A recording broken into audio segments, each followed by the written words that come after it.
Hello, my name is Brad Morse, and this is a short presentation on Middle East Respiratory Syndrome. So far in the 21st century, we have seen three different coronaviruses emerge.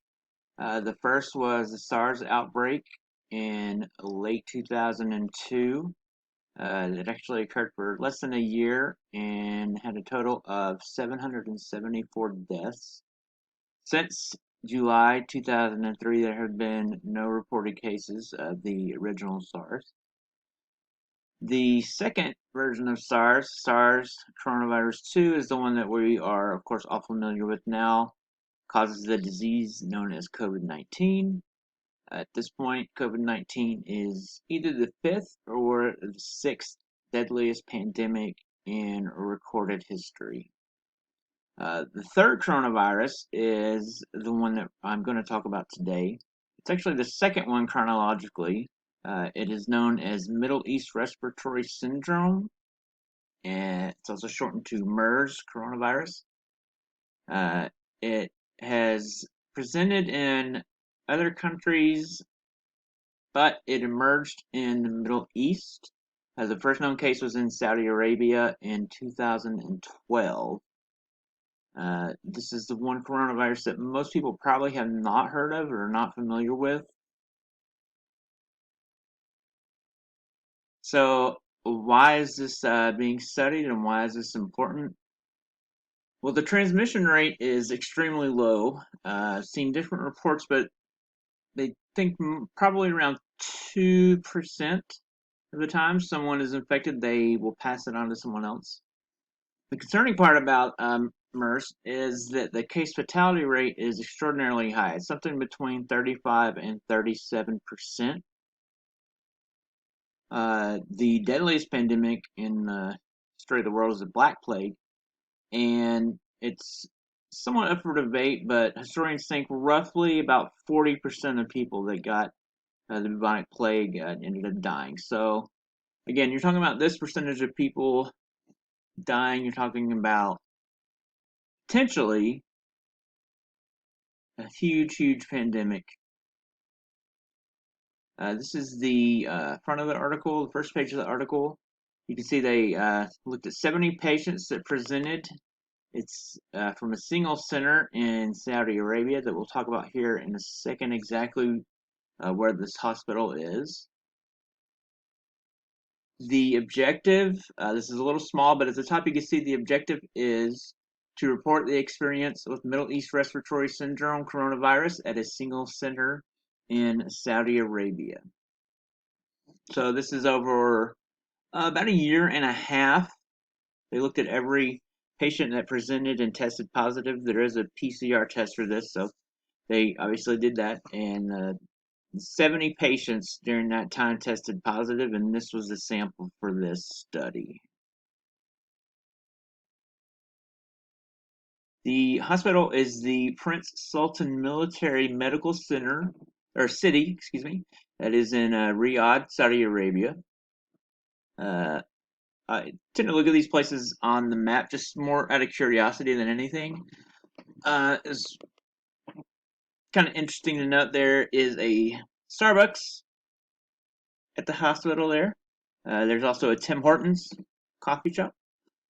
And there's not one but two Dunkin' Donuts within walking distance of this hospital. So, plenty of coffee options here.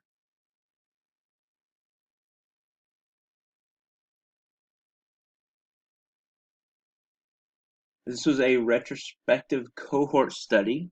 Again, the sample size was 70. 70 consecutive patients over, like I said, about a year and a half at the Prince Sultan Military Center in Riyadh, Saudi Arabia. So for the statistical analyses, the categorical variables, there's a chi-square test for the Fishers, and for continuous variables, the student's t-test. And as you can see, the alpha is 0.05 for the p-values, and that's a two-tailed test. So, this is taken from the paper. This is a little small and kind of hard to read, but I did highlight the most important parts here. The people that presented to the hospital, very likely almost half of the patients were over 65, and about 2/3 of the patient were males. You got about 46 males out of the 70 patients total. Interestingly, if you see at the bottom here, originally the main method of transmission was between camels and humans. It was first found in camels, and typically when the exposure takes place that led to infection, it was when people were actually milking their camels. In this study, there's only one patient that reported any exposure to camels, so obviously the rest of those would be person-to-person infection. There's a bit of an issue here, and as you can see at the very bottom, uh, sometimes the infection control protocol was not as strict as it should have been, or procedure wasn't followed. There's a good chance these the people here that were presented and actually were infected, over half of them received their infection or were infected while they were in healthcare or hospital settings. And again, it's the very top left here. You can see the total number of patients is 70.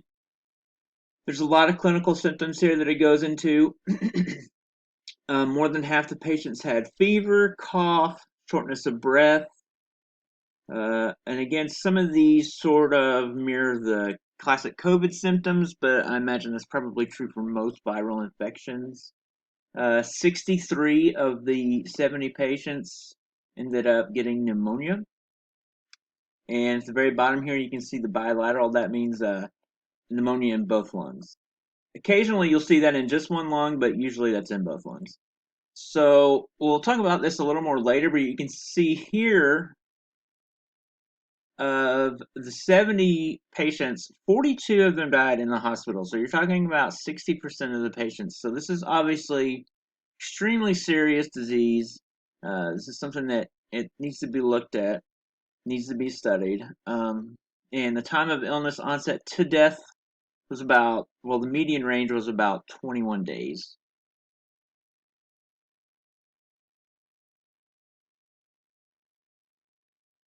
Now, we'll get back to this in a second, but first I want to mention there's a 2020 review of the illness, and this is sort of, they haven't really nailed this down yet, but it reported asymptomatic infections or mild infections in between a quarter and a half of those infected. So the reason that's important is because this study obviously is taking place in a hospital. Someone with an asymptomatic or mild infection is not going to present to the hospital. So it's important to remember when we look at, like we said, 60% of these people dying. That doesn't take into account the people in the community who would have, the milder infections. So again, here, 42 out of the 70 patients died. That's a pretty scary number. Let's see, the only independent risk factor for mortality was being a 65 or older. People infected were more likely to be men and were more likely to be older. So in this particular study, the most important risk factor was healthcare exposure. Now they do mention specifically that once these patients were in the ICU and they took stricter and more appropriate infection control measures, only one healthcare worker was infected at that point. But it's also important to remember, and they point out here, that most of the patients here were infected in healthcare settings. However, there was a previous influx of patients that were infected before they entered the healthcare setting. So it's really a mix of both, sort of. And as I mentioned before, only one patient was exposed to camels. So those are the conclusions. Do I agree with the conclusions? Yes. There wasn't a hypothesis presented here. It was more of a, um, again, it was a retrospective study, and it was just sort of looking at the risk factors and looking at the outcomes. And it did not have a specific hypothesis. Um, what type of bias did you observe in the study? The only one that I really noticed was the selection bias, again, of the patients who had less serious infections. Obviously, those patients would not have presented to the hospital. Um, let's see, was there anything they did not consider? It did mention they didn't really look at viral shedding, but other than that, again, this was a very specific study and a very sort of limited study in a way. So, were their findings applicable to the population that they are concerned about? Again, this is a very early study. There have been others since then, but you can imagine, or well, I would imagine that yes, this would be applicable to the population, really until proven otherwise, sort of. And yeah, that's it. So this is the works cited here. The main paper is the top one listed, and then I did take data and information from the two listed below that. The third paper listed here is the original paper about the, I guess what you would call patient zero, the first person who actually died from MERS coronavirus. And again, that was in Saudi Arabia in 2012. There was another outbreak in South Korea in 2015. Somebody had traveled from the Middle East to South Korea. There have been 2 cases in the United States so far. Neither of those was fatal. And at the bottom here, you see this is from Wikipedia, and this is a list of epidemics by death toll. And again, the bubonic plague was the highest, but at this point, COVID so far about fifth or sixth. And hopefully, with MERS, we can make sure that that is contained, and hopefully that transmission rate stays extraordinarily low. Because again, this is an incredibly serious disease that has a terrible outcome. Again, just to point out, 60% of the patients studied in this particular study at this hospital did die. So that's an extremely high case fatality rate. And this is something that I'm sure people are studying and looking at more. And that's it. Thank you for listening.